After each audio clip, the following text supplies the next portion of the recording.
आधे रोजे हो गए। गजा में कैसे चल रहे हैं रमजान, कैसे हो रही है वहाँ सहरी, कैसे हो रहे हैं इफ्तार, कैसी चल रही है तरावी, ये सब कुछ जानिए इस छोटे से वीडियो में। एक नहीं कई वीडियोस के सहारे मैं आपको ये पूरा वीडियो दिखाने जा रहा हूँ। आखिर तक देखिएगा। देखते हैं गजा के लोगों के बारे में आप क्या जानना और क्या देखना चाहते हैं। कुछ खुशी के, कुछ थोड़े से हिला नहीं, हल्के से दुख तकलीफ के वीडियो हैं, लेकिन हैं सहरी के, इफ्तार के, हैं गजा के। देखिए हर रंग है इस वीडियो में। पहला कुछ न्यूज़ नेटवर्क ने शेयर किया, एक माँ है जो अपने भूखे बच्चों के लिए क्या बना रही है। उसके पास कुछ नहीं है खाने को, उसने पत्तियां ली हैं, जड़ी बूटियां ली हैं, उसी का सूप बना रही है, उसे चला रही है। ये सब्जा सूप है। बच्चे दूर बैठे इंतजार कर रहे हैं, माँ चला रही है, सूप उबल रहा है, सूप से धुआं उठ रहा है और यही बच्चों को परोसा जाएगा। वो चम्मच से निकाल कर देखती है, अगर आप देखेंगे तो ये किसी सब्जी का नहीं, ये घास का सूप है जो बच्चों के लिए बनाया जा रहा है, क्योंकि गजा में ज़्यादातर लोगों के पास खाना मैसर नहीं है, कोई ह्यूमैनिटेरियन एड पहुंच नहीं रही है। 22 लाख लोग जहां पर हों वहां 2,20,000 लोगों का खाना भी नहीं पहुंच रहा। जो पहुंच रहा है ना, उसका दिखाऊंगा आगे क्या हो रहा है। चलिए एक तस्वीर दिखा देता हूं जिंदा दिली की। आप कहेंगे यार मायूसी दिखाता है।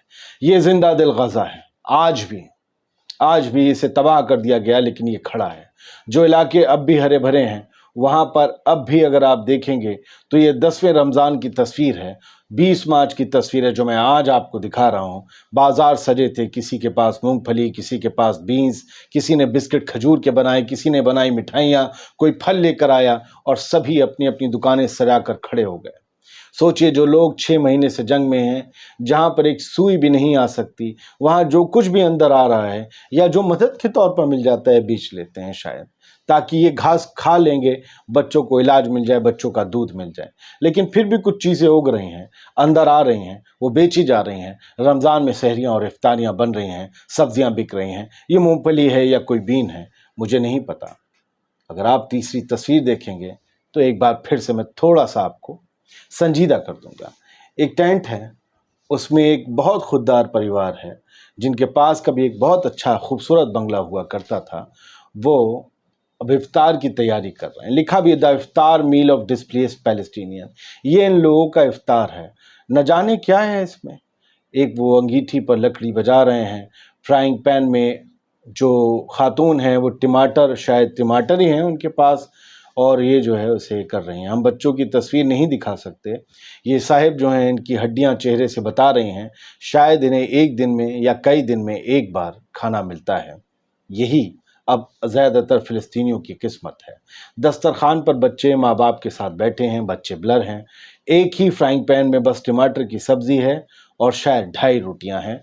ये 5 लोगों का परिवार ये खाना खा रहा है। एक बच्चा गोद में भी है। ये आज फ़लस्तीन की हकीकत है। मैं मंजर कशी कर रहा हूँ, मैं लाइव पढ़ता हूँ, कभी स्क्रिप्ट कभी कभी लिखता हूँ, लेकिन कोशिश करता हूँ आप सब अपनी आंखों से देखते देखते समझते रहें। आइए अब आपको अलक्सा मस्जिद लिए चलता हूँ। अलक्सा मस्जिद के गलियारे और बाब हत्ता है वहाँ पर। वो ओल्ड सिटी है, पुराना शहर, जैसे दिल्ली में जामा मस्जिद है और मुंबई में मोहम्मद अली रोड, वैसे ही ये बाब हत्ता है। बाब हत्ता में बाज़ार लगता है। सहरी के लिए फ़लस्तीनी वहाँ पहुँचते हैं, वहाँ पर जमकर ख़रीदारी हो रही है। ये इलाका वेस्ट बैंक में आता है। गज़ा के मुकाबले यहाँ पर काफ़ी अमन और सुकून है। हरकतें यहाँ भी हो रही हैं इजरायली फ़ौज की तरफ से, लेकिन फिर भी गज़ा जैसी मारकाट नहीं है। ये सब लोग सहरी लेकर या खाकर अलक्सा मस्जिद की तरफ जाएंगे, फजर की नमाज अदा करेंगे। इन सब को देखकर थोड़ा सा सुकून होता है कि ये सही सलामत हैं। आइए थोड़ा सा मायूस फिर हो जाएं। सबको देखना चाहिए। गज़ा से आप जो भी अगर कोई तवक्को रखता है कि सिर्फ खुशी की तस्वीर आएगी तो गलत है। अब जो लोग बंगलों में रहते थे, विला में रहते थे, टेंट में रहते हैं, वहीं वज़ू बनाते हैं, वहीं खड़े होकर फ़र्श पर नमाज अदा करते हैं। जहाँ नमाज की जगह या मुसल्ले की जगह दफ्ती के गत्ते हैं, और फिर उसके बाद शुरू हो जाती है ज़िंदगी की मुहिम। کوئی پانی بھرتا ہے، بچے کھیل رہے ہوتے ہیں، سر کے اوپر سے ڈرون گزرتے ہیں، راشن جہاں فری ایڈ آتی ہے وہاں جا کر لمبی لائن لگ جاتی ہے، ہزاروں لوگوں کے بیچ یہ جان بچاتے ہوئے اپنی اس لائن میں لگ جاتے ہیں، ٹینٹ سٹی میں واپس لوٹتے ہیں، سورج ڈوبتا ہے، ڈوبتے سورج میں اپنے ٹینٹ کو دیکھتے ہیں، ماں گھر میں روٹیاں بنا رہی ہے، وہ چولہے جو اس نے دشکوں پہلے چھوڑ دیے تھے اب واپس وہی مٹی کے چولہے ان لوگوں کی زندگی کا آسرا ہیں۔ سوچئے، نہ گیس ہے نہ بجلی ہے نہ کچھ، پھر بھی چل رہا ہے۔ یہ ایک کے پاس گیس کا چولہا ہے، جن کے پاس ہے وہ اندر ٹماٹر کی سبزی بنا رہے ہیں، ٹماٹر اور نیبو ہی وہاں پر اب مین ڈش رہ گئی ہے۔ راتوں رات انہیں بھاگنا پڑتا ہے کیونکہ پھر سے بمباری ہونے لگتی ہے، ایمبولینس دوڑتی ہوئی دکھتی ہیں۔ یہی غزہ کی، رفح کی، ساؤتھ غزہ کی، خان یونس کی، دیر البلا، سب جگہ کی یہی ایک تصویر ہے، یہی ایک قسمت ہے، یہی فلسطین کی اس وقت کی تازہ تصویر ہے۔ خیر، ہم آگے بڑھتے ہیں، لوگ تو ہاتھ تاپ رہے ہیں، لیکن ہم خبروں کو آپ کو دکھاتے ہیں کہ آگے سحری کیسے۔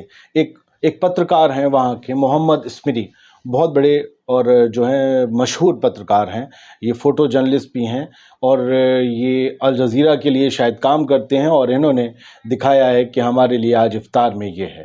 ان کے پاس سوکھی روٹی ہے، روٹی کے ٹکڑے ہیں، شاید 2 روٹیاں تھیں، ٹکڑے کر لیے ہیں، کافی لوگ ہیں کھانے والے، جتنے ٹکڑے جس کے نصیب میں ہوں گے ایمانداری سے چلے جائیں گے۔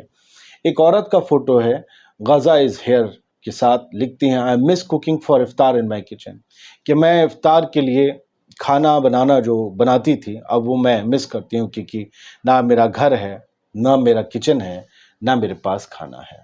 یہی غزہ کی تصویر ہے، اور آتا کیا ہے راشن کے نام پر وہ یہ دیکھ لیجئے۔ یہ سب سے ایسی تصویر ہے جو اتہاس بن جائے گی۔ ایک طرف دھواں اڑ رہا ہے اور دوسری طرف مدد کے راشن گر رہے ہیں۔ وہ امریکہ کے دیے ہوئے بموں سے اسرائیل جو حملے کر رہا ہے اس کا دھواں ہے، اور یہ امریکہ کی مدد کے پیراشوٹ ہیں جو غزہ کے انہی لوگوں کے لیے گر رہے ہیں جو ان بموں سے بچ گئے ہیں۔ ذرا اس تصویر کو سمجھیے، یہ دھواں اڑانے والا بھی وہی، یہ مدد برسانے والا بھی وہی۔ اس کا کیا دوغلا چہرہ ہے؟ لوگ اسے مسیحا لکھیں گے یا قاتل لکھیں گے؟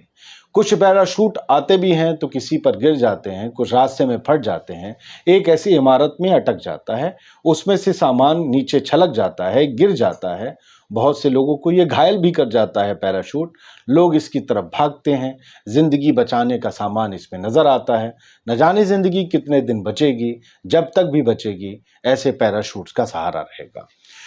سوچئے گا، امریکہ پورٹ بنانے کی بات کر رہا ہے، رافع کا بارڈر بھی تو کھلوا سکتا تھا، نہیں کھلوا رہا، کیونکہ پورٹ بنانے کا منصوبہ کچھ اور ہے۔ وہ منصوبہ کیا ہے؟ پروفیسر امیتابھ سنگھ ہیں JNU کے، جن کے ساتھ میں نے ایک ڈیبیٹ شو کیا ہے، بہت لمبا 2 پارٹ میں ہے، وہ ضرور دیکھیے گا۔ آپ کو امریکہ کا ارادہ، حماس اور اسرائیل میں سے کون بھاری، 57 مسلم دیش کیا کر رہے ہیں، غزہ میں آگے کیا ہوگا، سیز فائر ہوگا، اس کا مقصد کیا ہوگا، اس کا فیوچر کیا ہوگا، غزہ میں آگے کیا ہوگا، یہ سارے سوالوں کے جواب پروفیسر امیتابھ سنگھ JNU کے پروفیسر ہیں، اور اسکول آف انٹرنیشنل اسٹڈیز جو JNU جواہر لال نہرو یونیورسٹی کے اندر ہے اس میں وہ پڑھاتے ہیں۔ تو آپ اس ڈیبیٹ کو ضرور دیکھیے گا۔ آزاد بول انڈیا کو سبسکرائب ضرور کریں۔ یہ QR کوڈ جو ہے یہ صرف آزاد بول انڈیا کی ایڈیٹنگ ٹیم کو سپورٹ کرنے کے لیے ہے، اور کسی چیز کے لیے نہیں۔ شکریہ۔